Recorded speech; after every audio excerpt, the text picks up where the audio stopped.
De todos los libros del Nuevo Testamento, ninguno como Hechos presenta de manera más dinámica la acción del Espíritu Santo a través de la Iglesia, el cuerpo de Cristo en el mundo.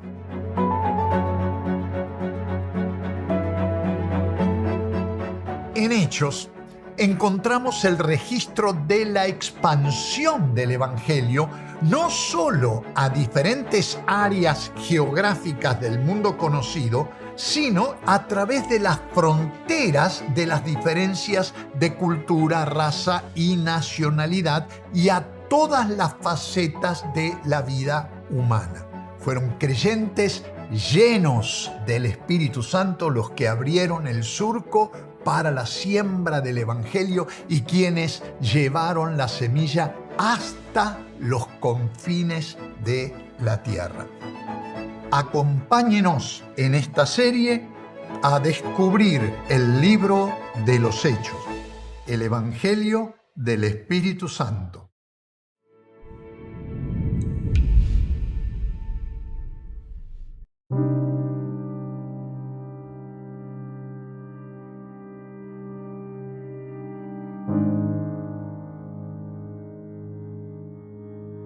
Del Nuevo Testamento, ninguno como Hechos presenta de manera más dinámica la acción del Espíritu Santo a través de la Iglesia, el cuerpo de Cristo en el mundo. En tiempos como los que estamos viviendo, cuando la autoridad y el poder que ha recibido la comunidad de fe a través del Espíritu son tan vitales para que ésta pueda cumplir con su misión, la consideración de la experiencia carismática de los primeros cristianos es fundamental. Si la Iglesia hoy va a completar la misión que le ha sido asignada por su Señor en el mundo, tendrá que ser en imitación del ejemplo desafiante de los primeros cristianos y sus comunidades de fe.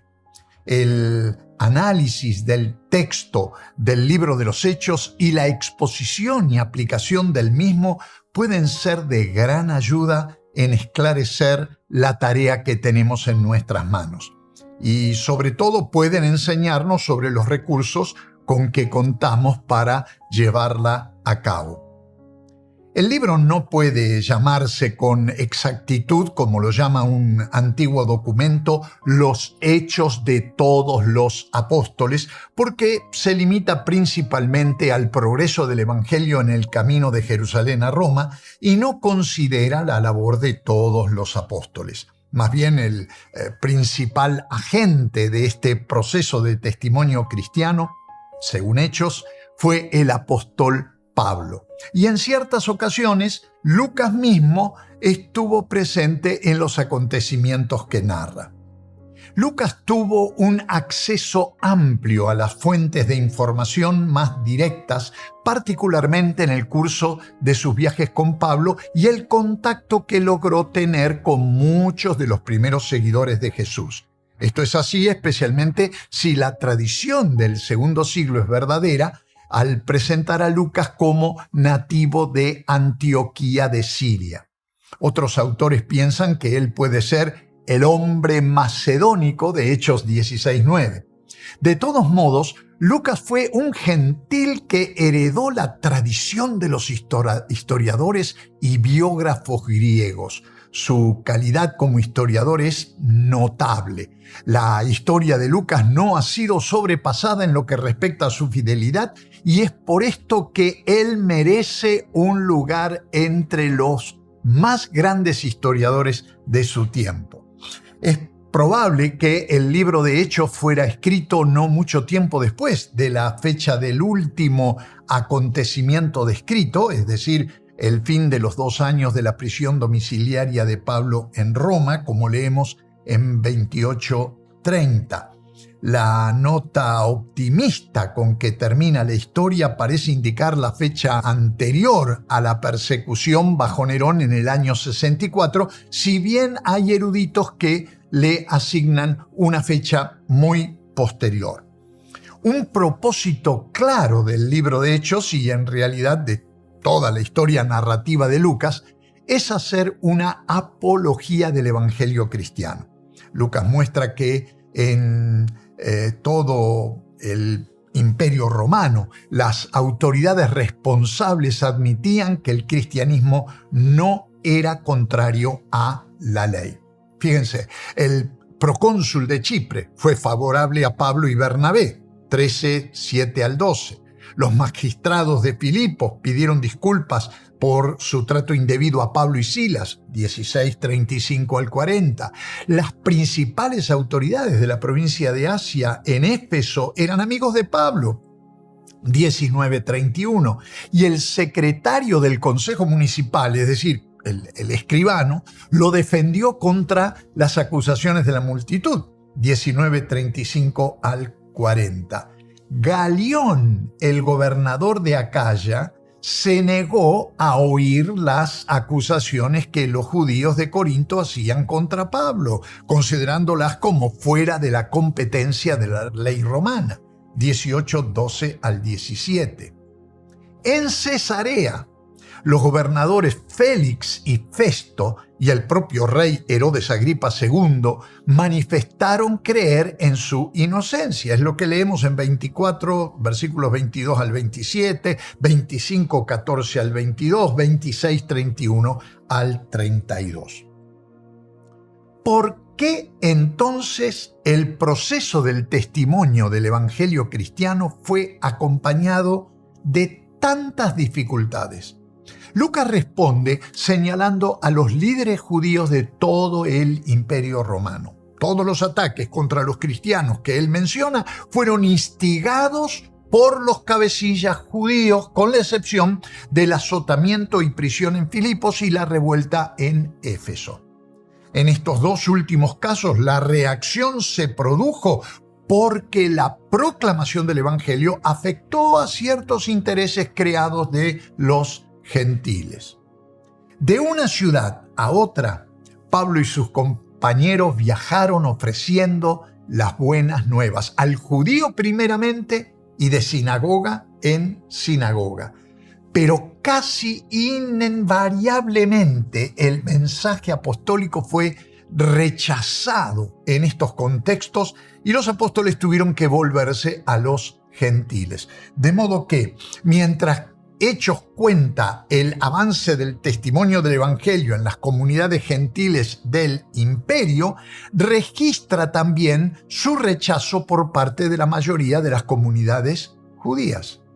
Pablo resume dramáticamente este rechazo al citar Isaías 6, versículos 9 y 10, hacia el final del libro, capítulo 28, 26 y 27. Usando palabras citadas por el mismo Jesús en igual sentido. Lo más importante al considerar cuidadosamente este dinámico libro del Nuevo Testamento es notar el papel protagónico del Espíritu Santo, acompañando a la iglesia en el cumplimiento de la misión encomendada por el Señor. Fueron creyentes llenos del Espíritu Santo los que abrieron el surco para la siembra del Evangelio y quienes llevaron la semilla hasta los confines de la tierra. Una y otra vez encontramos en Hechos a los cristianos siendo llenos del Espíritu Santo de manera personal o colectiva y actuando con poder y autoridad en la comunicación del Evangelio del Reino. Además, Jesús fue bien claro y contundente cuando prometió: cuando venga el Espíritu Santo sobre ustedes, recibirán poder. Hechos 1:8. Esta promesa se cumplió y todo creyente auténtico sabe que ha recibido del Señor el poder necesario para hacer en el nombre de Jesús la voluntad de Dios para su vida. Cuando el creyente es lleno del Espíritu Santo, este poder se actualiza y opera de manera plena. Cada episodio en estos hechos redentores, fue acompañado por la presencia y acción poderosa del Espíritu a través de creyentes consagrados al servicio del reino de Dios. Las señales y prodigios, lo mismo que los milagros, ocupan un lugar muy particular en la narración histórica de Lucas y generalmente son seguidas por el asombro y la admiración de quienes fueron testigos de ellas. El resultado de estas manifestaciones poderosas del Espíritu Santo fue un gran crecimiento numérico, una expansión geográfica notable y una profundización asombrosa del alcance de la misión. Hechos es un documento bíblico fundamental para comprender el papel del Espíritu Santo en el desarrollo de la misión cristiana en el mundo, especialmente en la dirección de su estrategia misionera. Los discípulos respondían a las indicaciones del Espíritu, aun cuando no siempre entendían el porqué ni las circunstancias de su obediencia. No obstante, llama la atención la cantidad de versículos en Hechos que se refieren al crecimiento numérico de la iglesia, tanto en términos del número de nuevos creyentes como en términos de la cantidad de nuevas congregaciones. El libro termina con uno de los protagonistas más destacados, el apóstol Pablo, predicando el reino de Dios y enseñando acerca del Señor Jesucristo, dice el texto, sin impedimento y sin temor alguno. Precisamente por hacerlo lleno del Espíritu. Y esta historia continúa hasta el presente toda vez que, ungida por el Espíritu Santo, la Iglesia proclama y enseña el Evangelio eterno.